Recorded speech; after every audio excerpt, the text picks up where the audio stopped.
Días, soy Ruth Granadillo, tercer semestre de Diseño Gráfico, Extensión Valencia, asignación Historia del Arte. El tema a tratar, el neoclasismo. El neoclasismo fue un movimiento artístico y literario que surgió a mediados del siglo XVIII y el siglo XIX y abarcó hasta el siglo XIX. Tenía como base la renovación de los valores filosóficos y estéticos en la antigua clásica y en el culto a la razón, interpretando como modelo a la construcción de la modernidad. El movimiento neoclasista se originó en Francia, donde fue llamado simplemente clasismo. El propósito y fin del neoclasismo era la educación y la moralización de la sociedad, con miras a la construcción de un proyecto moderno. Los artistas y los escritores que creían que a través de sus obras ayudaban a difundir los valores necesarios para la construcción de la sociedad, ¿sí? Racional, moral y cultural, y progresiva, que superaban a la ignorancia a la que venían como madre de la intolerancia y el dogmatismo. O sea, que el neoclasismo quería infundir a la sociedad que dejara, ¿sí?, la ignorancia y educarnos. Entre los artistas existía una convicción por crear una estética que les confiriera un nuevo sentido, al paso de la tradición a la modernidad, de la transición a la modernidad, bajo una escala de valores que se consideraban racionales y en esa medida universales. Entre esto que querían expresar los artistas del neoclasismo, querían expresar la libertad, la idea de la patria, el heroísmo, el espíritu del sacrificio, rigor y autodominio.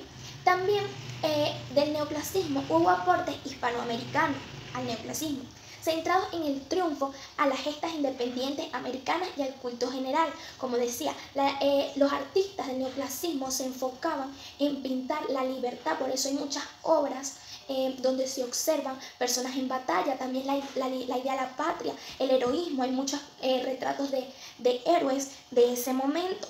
En el aporte que hubo del hispanoamericano, en el aporte que hubo hispanoamericano al neoclasismo, existieron obras como de Simón Bolívar, José San Martín y Antonio José Sucre, entre otros, que fueron aportes al neoclasismo, pero de América.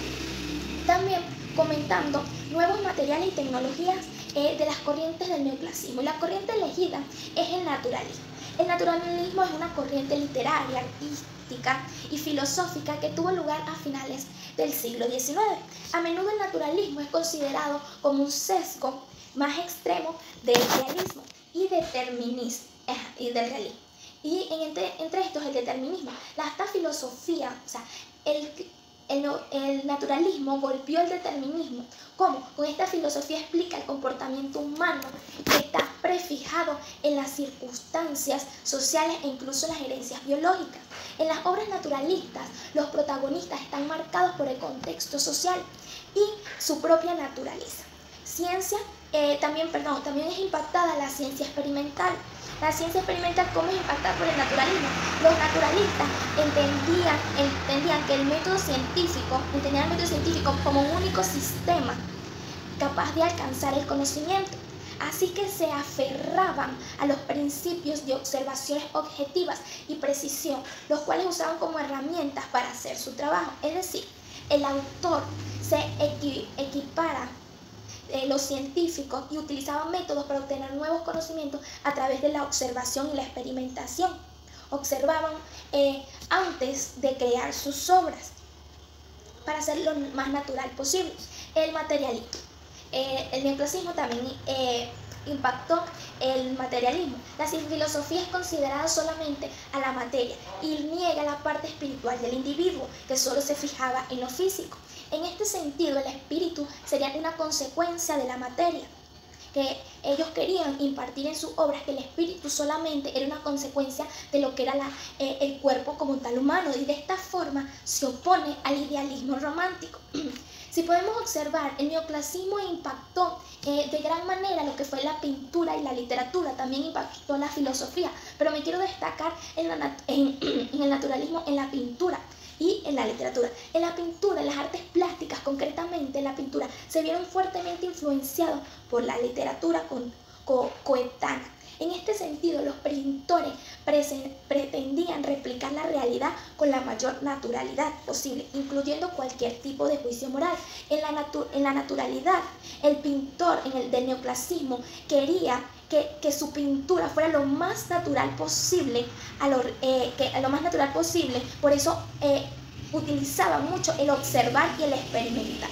También vemos cómo el naturalismo impactó a la literatura. Los autores naturalistas anteponen los objetivos frente a la subjetividad y predominante en los escritos románticos, predominaban en escritos románticos. La naturalidad, para los naturalistas, sus obras sirven para retratar la calamidad del individuo. Son una fotografía de asuntos como la corrupción, el alcoholismo y la enfermedad. En definitiva, se trataba de historias que carecen de esperanzas individuales. Entonces, el naturalismo en el neoclasismo quiere impartir a esta sociedad algo totalmente natural. Quería expresar en sus obras y en sus escritos el hombre totalmente natural.